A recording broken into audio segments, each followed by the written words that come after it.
写真のボケは被写体を強調させるために効果的です。他にも表面を滑らかにしたり、距離感を意識させたり、一眼カメラならではの表現と言っていいと思います。写真のボケは写真を撮影する段階の他にも編集によってボケを加えることができます。今回は Photoshop で一眼カメラのようなボケを加える方法です。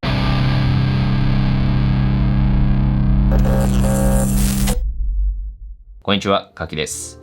早速写真をぼかしていきたいんだけれども、ただ単純にぼかせばいいというわけではありません。よりリアルに、そして一眼カメラのようなボケを作るには、一眼カメラのボケの特徴を知っているとより良い結果になります。撮影の段階でボケの大きさをコントロールする要素を確認していきます。はじめに絞りです。絞りの状態は F 値の数字で表されます。F 値が小さいほどボケが大きくなり、数値が大きいほどボケは小さくなります。同じ位置から F 値のみを変えて撮影します。F2.8 の場合、ピントを合わせた色の前後がボケて写っています。F16 にすると、ピントを合わせた色の前後までボケずにくっきりと写っています。焦点距離によってもボケの量は変化します。焦点距離が大きいほどボケは大きくなって、焦点距離が小さいほどボケは小さくなります。ズームレンズの場合は、望遠側を使うとボケを大きくすることができます。例として、被写体が同じ大きさで写るようにして、焦点距離のみを変えて撮影します。この写真は焦点距離が 24mm で、この写真は 200mm です。焦点距離が大きくなればボケも大きくなることがわかると思います。絞りや焦点距離といったカメラ側の設定の他にも、カメラと被写体の距離によってもボケの量は変化します。カメラを被写体に近づけるほど背景のボケは大きくなります。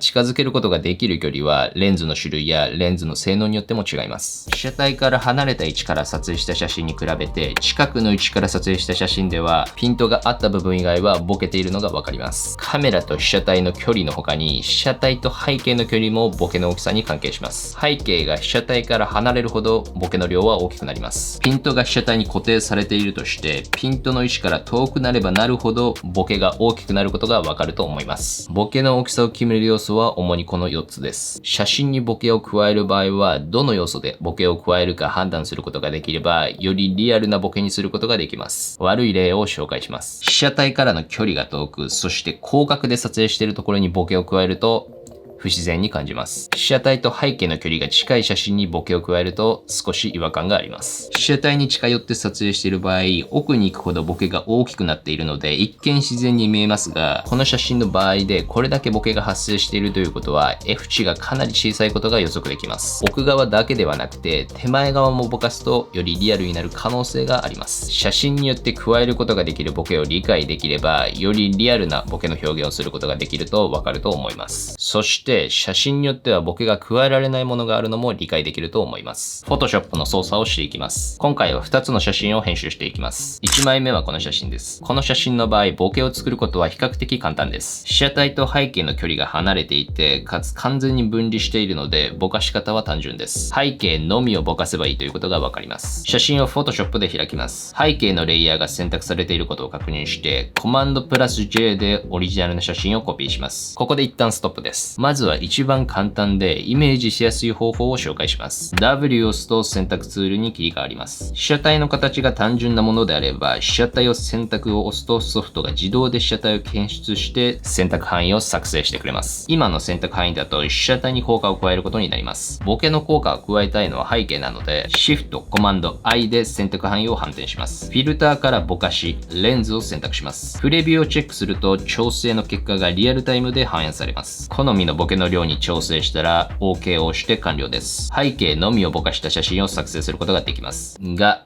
このやり方には一つ問題があります。ボケの量を大きくすると分かりやすいんだけれども、被写体の輪郭が滲んでしまって不自然になっています。これはぼかしフィルターの性質によるものです。今使ったレンズのぼかしフィルターは、この輪郭の滲みが極力抑えられているんだけれども、完璧ではありません。例えばガウスのぼかしを使っても同じような影響が出てきます。このぼかしの雰囲気が好みであって不自然でなければこのやり方でも大丈夫です。被写体の輪郭を滲ませたくない場合は他の方法が必要になります。。次のやり方の説明をする前に、ぼかしのフィルターの性質を理解しているとイメージしやすいので、少しだけ説明します。ぼかしのフィルターの基礎的な働きとして、一つのピクセルの情報を周りに広げていく、または周りからその情報を被せることによってぼかしています。そのぼかしの調整がフィルターの種類によって変わってくるとイメージできます。このフィルターの性質によって輪郭が滲んでしまうということです。被写体と背景を完全に2つに分離することができれば、輪郭の滲みを回避することができます。被写体と背景に分けるので、オリジナルの写真を2枚コピーします。被写体、背景と名前を変えておくと分かりやすくなります。まずはメインの被写体を切り抜いていきます。被写体を選択する方法はいくつかあります。W を押して選択ツールに切り替えていると、被写体を選択とマスクのボタンを押すことができます。被写体を選択はかなり簡単に被写体を選択してくれます。被写体の形が単純なものであれば、このツールでいいと思います。被写体とマスクはかなり細かく被写体を選択することができます。基本的に被写体は写真のメインになるので、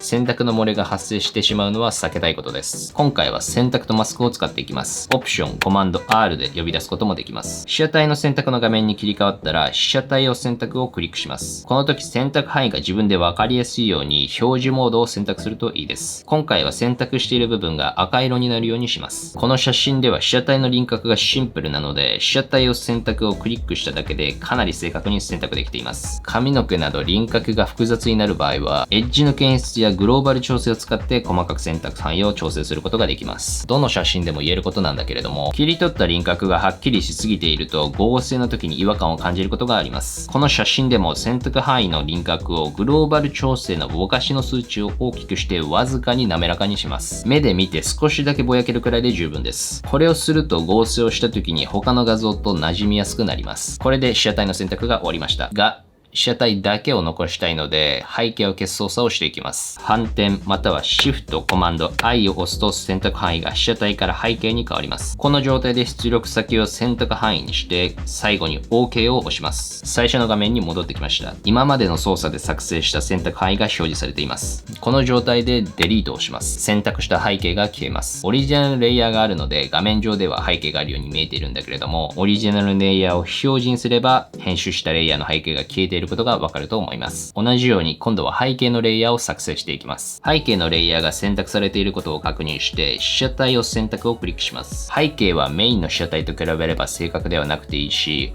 この写真では輪郭が単純なのでこの操作をしています。被写体の輪郭が複雑な場合は被写体を切り抜いた時と同じ操作をするといいと思います。ここまで来るとほとんどの人が今度は被写体を消すんだなと考えます。半分合っています。実際に被写体を消して背景のレイヤーにぼかしフィルターをかけることができます。が、ここで以前説明したぼかしフィルターの性質が問題になってきます。被写体を消した状態でぼかしを加えると切り取った空白の部分が滲み出してきます。この状態で被写体と背景を組み合わせてしまうと不自然どころの話ではありません。被写体が選択できたら選択範囲から選択範囲を変更、そして拡張をクリックします。選択範囲が被写体より少し大きくなるように数値を大きくします。選択範囲を大きくする理由の一つとして、選択範囲が被写体を完全に覆うことができるように保険をかけているという考え方ができます。目で見て被写体よりも選択範囲が大きくなっていれば大丈夫です。編集から塗りつぶしを選択します。塗りつぶしのウィンドウが出てきます。内容がコンテンツに応じる。描画モードが通常。透明度が 100% になっていることを確認したら OK をクリックします。自動で被写体が塗りつぶされます。これで被写体を消した単純な背景を作成することができます。後で被写体で隠れることになるので、塗りつぶした部分が完璧になっている必要はありません。注意して見ておきたいのは被写体の輪郭と重なる部分です。被写体の輪郭が残ってしまうと輪郭の滲みの原因になります。被写体の輪郭が残らないように選択範囲を拡張する数値を調整するといい結果になります。背景のレイヤーをこの状態にすることでぼかしを加えても被写体の輪郭が滲むことはなくなります。背景のレイヤーにぼかしのフィルターで好みのボケの量にして被写体のレイヤーを重ねれば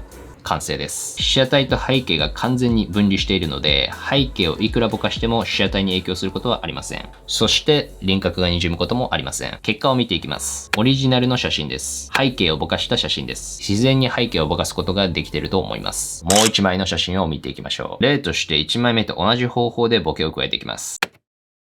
自然ですね。iPhone のポートレートモードが出たばっかりの頃みたいな感じですね。この写真の場合、被写体の奥に向かって徐々に距離が離れていっています。被写体の後ろから突然ボケるのではなくて、徐々にボケていくように編集する必要があるとわかります。コピーした写真を選択して、フィルターからぼかし、ガウスを選択します。ぼかす量を決めていきます。この写真はぼかしをグラデーションしていくので、ボケが一番強くなる部分をイメージしてぼかし量を決めるといいと思います。ぼかし量が決まったら OK を押します。写真全体にぼかしがかかります。ぼかした写真にマスクを追加します。この時にオプションキーを押しながらマスクをクリックすると反転したマスクを出すことができます。画面上では写真からボケが外れます。ツールからグラデーションを選択します。G を押すことで切り替えることもできます。描画色がマスクと反対の色になっていることを確認したら、ぼかしを一番大きくしたい位置をクリックして、ぼかしの終わりの位置までドラッグします。これでグラデーションしたぼかしを加えることができます。グラデーションは短く引っ張ればその間でグラデーションして、長くすれば長く緩やかにグラデーションします。自分がイメージしているように調整することができます。グラデーションが被写体に被って不自然になってしまう場合は、1枚目の写真の方法のように被写体を分離させるといいかもしれません。もう一つの方法を紹介します。これは Photoshop のバージョン23以降で使うことができます。コピーしたレイヤーが選択されていることを確認したら、フィルターからニューラルフィルターを選択します。ニューラルフィルターのウィンドウに切り替わります。フィルターの種類の中から深度ぼかしを選択します。自動で被写体を検出してぼかしを加えてくれます。自分で被写体またはピントを合わせたい位置があるならば、被写体にフォーカスのチェックを外します。ピントを合わせたい部分に焦点を合わせます。焦点範囲を小さくすればピントが合う部分が少なくなるのでボケる量は多くなります。ぼかしの強さを大きくすればボケる量は大きくなります。このニューラルフィルターはいわゆる AI を使った処理をしています。被写体によっては正確にぼかしを加えられないことがあります。被写体が複雑な場合は深度マップを表示してブラシで調整するといいかもしれません。ニューラルフィルターのぼかしは自動でなるべく自然にぼかしを加えてくれるんだけれども、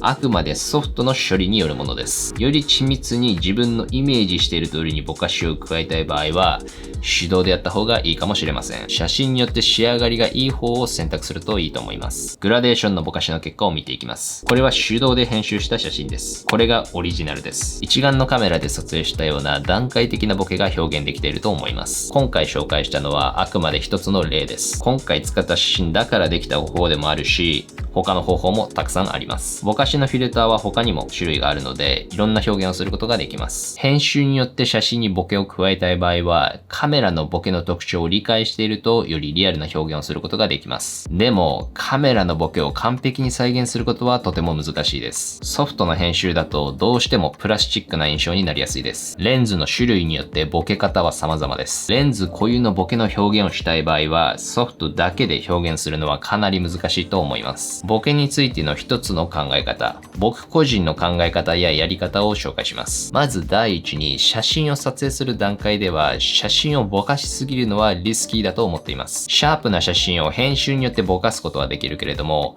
ボケてしまっている写真をシャープにすることは難しいし、ほぼ不可能です。カメラのファインダーやモニターの小さな画面では、どのくらいボケているかを確認するのも難しいです。写真を撮影する段階では、イメージよりも少しだけシャープに撮影して、ボケすぎてしまうことを避けています。ただ、さっきも言ったように、レンズ固有のボケを表現したい時もあります。そういう場合は、レンズのボケのきっかけを作るようにしています。レンズ固有のボケのきっかけがあれば、編集でボケを増幅させても、レンズらしい表現をすることができます。なるべくシャープに撮影することと、レンズ固有のボケの表現のバランスのいいところをつかむようにしています。僕の場合、ぼかしのフィルターは編集だけでぼかしの効果を加えるというよりは、レンズのボケの効果を増幅させるというイメージで使っています。写真のボケはとても強い効果があるし、編集でいくらでもボケを加えることができます。でも、一眼カメラで撮影したようなボケを表現したい場合には、カメラのボケの知識を持っているとより良い結果になると思います。写真のボケる仕組みや写真に写っているものをよく観察するようにしていくと、ボケの表現の精度が上がっていくと思います。この動画がいいと思ったらいいねお願いします。そしてチャンネル登録もお願いします。ではまた次の動画で会いましょう。バイバイ。